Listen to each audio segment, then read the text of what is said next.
Hey guys, how you doing there? This is Mitch here on my cruise here. We're going to go to Hawaii. We're on the Emerald, the Princess cruise line, the Emerald ship. So it's pretty exciting. I got to tell you, we like it a lot. This is only our second cruise this time. We went to, we were on the MSC SEASCAPE in December. So now we're on the Princess Emerald here. So I'll give you guys a little rundown here of what you might expect. I'm going to put in some short videos in this video here, so you can kind of see what I'm referencing.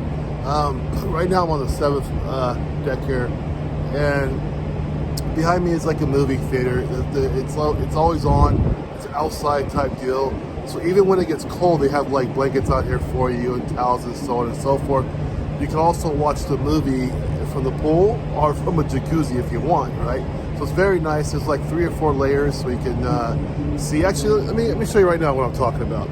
So that's where you can see the movie at right there, you know. So it's kind of like out in the middle of the day, you can enjoy a movie with yourself or with your loved one or whoever you want to be with, of course, you know.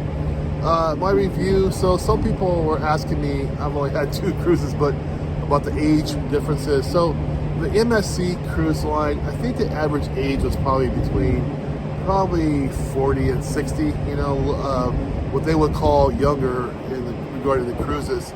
On the Princess here, it's an older group, maybe I think about 65 and up. You know, you see a lot of wheelchairs and scooters and things like that. So this is more of a subdued type clientele, shall we say.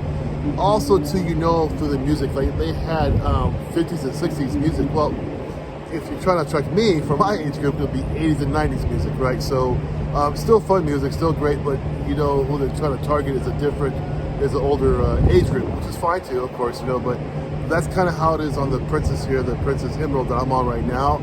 Also too, on the MSC, there are more activities, more stuff going on with bands, you know, music, so on and so forth. Here, you don't have as much, you know.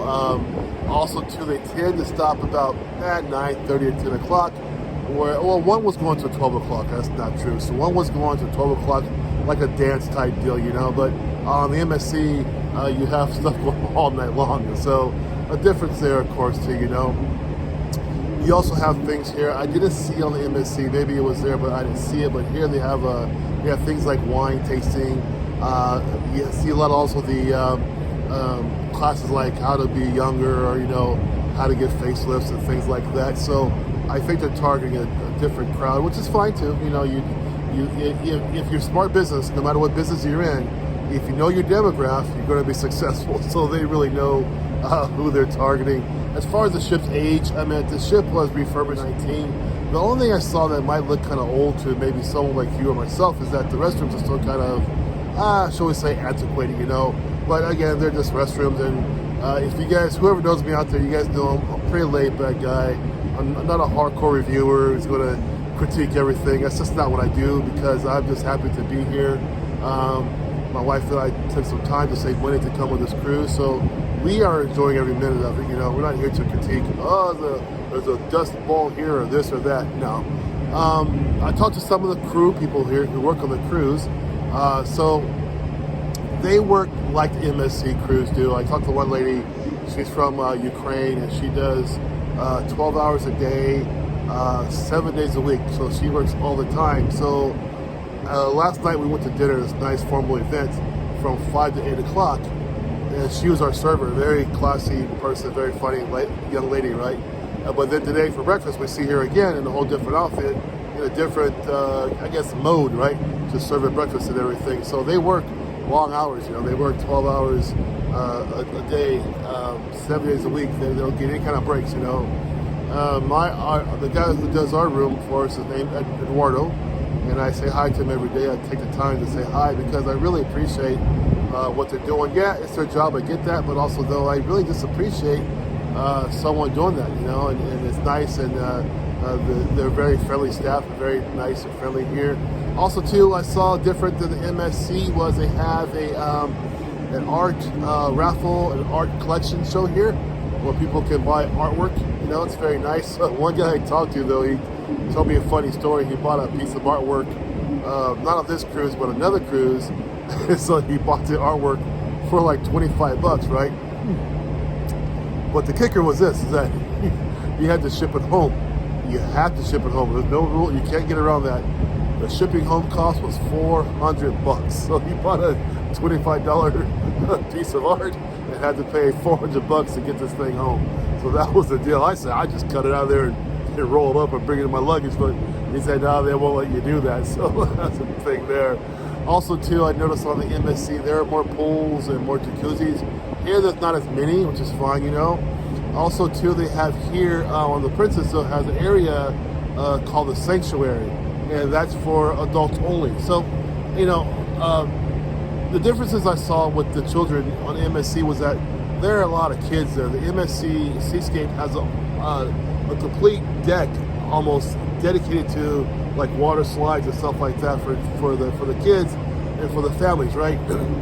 On this Princess cruise, you don't see that. You don't have that here.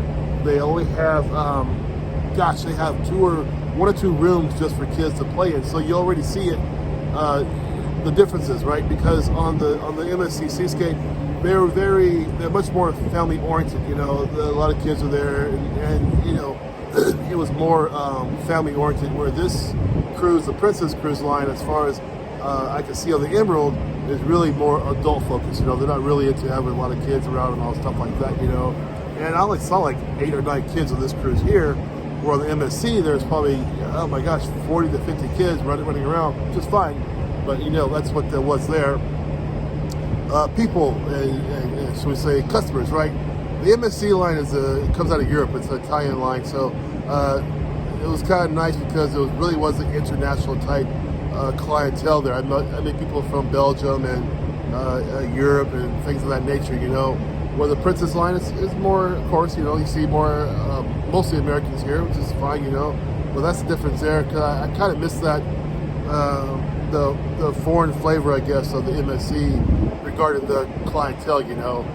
That was different. The food, you guys, I'm not really a food critique. I know a lot of people get on here and say good things, or some of them complain about the food, you know, but, you know, guys, I'm a military vet. I'm a very basic guy.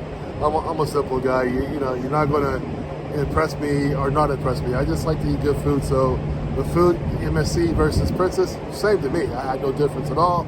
I like it for the ambiance, but that I don't mean for the, you know, the music and all that stuff. I mean ambiance regarding just a friendly atmosphere. Seating arrangements. What we did here, the MSC offers you a private, you know, you and your wife or whatever, your spouse, whatever, like, you know, sit close together, right? Just you two. But they really, here's the trick I learned here on the Princess. If you don't mind sharing, right? So what does that mean by sharing? I mean, it's like a table like 8 or 9 people. And then you all sit down together. And so the first time we did that, me, I don't care. I'm very, I can talk to anybody, I don't care, you know. But what you find out really fast, you find out there are people from all over the world, all over America, that you never met, you know. You never even know about their state, their city, you know, because, I mean, I met people from New Hampshire, from the South, from New York, you know, other Californians like myself. I mean, it's just interesting. So if you don't mind reaching out there a little bit, go beyond your zone of comfort, you know. I know we like private things in America, but if you don't mind doing that, sitting down with somebody to your left or to your right, they're from different parts of the U.S., it's kind of interesting. We look forward to it now every night we go out, because if you go up there and you don't have a reservation and you say you'll share a table, those tables come quick. They come very fast. They sit you down very quick, and you sit with somebody you don't even know, but at the end of the night, you have a new friend, you know. So I noticed that this is my 4th day here. So my first day I did that, second day, third day, my wife and I did that. Now I've got friends here who I sat down with before, you know, from the first night, from the third night, you know, different people will say, hey, how you doing? And we all say hi, and you know, we kind of share stories or whatever. It's just nice to kind of have a pseudo friend, I guess, on the cruise ship. So that's pretty cool too. The staff, and the staff is really great. The music's always good. I like the music on both ships. Probably MSC a little better because they had a little bit more of that European feel to it. A lot of the European music was in there, so on the ship, you know, so I like that more. But the music's fine too on both sides, you know, it doesn't really matter. If you're looking for a party type life or a party ship, this Princess Emerald is probably not it for you. But if you're looking forward to relax and just enjoy yourselves, this is it for you for sure, you know, because again, I'm not a hard guy to please, you know. So for me, it's great just to be out here, enjoy the weather. So it's a good thing for me. So if I were to compare the MSC line versus the Princess line, I would get the MSC 10, and I give the Princess probably a 9. And that's just because, again, I like the foreign flavor, you know. I like to have people from other countries to meet, you know. But everything else, you know, the staff, the food, the ambiance, the weather, the movies, all that stuff, it's all good for me, guys. Now, this is just my review, MSC versus Princess, you know. And again, I apologize if I don't get too deep in the weeds with the critiquing, because I'm not much of a guy who critiques. I just don't do that. I just know that we worked hard to get this cruise for ourselves, you know. And, you know, so for some folks, it's no big deal, you know, throwing out some money for cruises. But for us, it's a big deal. So when we get here, we have these 15, 16 days of relaxation. I will take full advantage of it, you know. So I hope to help you out in some way. I really do. Please leave me a comment if you have any questions at all. I haven't even hit Hawaii yet, so when I get to Hawaii, I'll throw out more videos for you, of course. We're going to hit 4 islands there, and so I'll give you a critique and a review and some videos on every island I go to. And it's kind of like you guys are coming with me, you know, so we can all share this adventure together, right? So there we go. Thank you for watching my channel. I do appreciate it. Please subscribe if you like what you see. Even if you don't like what you see, subscribe anyway. And please hit like, I'd appreciate it. And I'll see you guys later, okay? MSC versus Princess, I like them both, you know, there we go.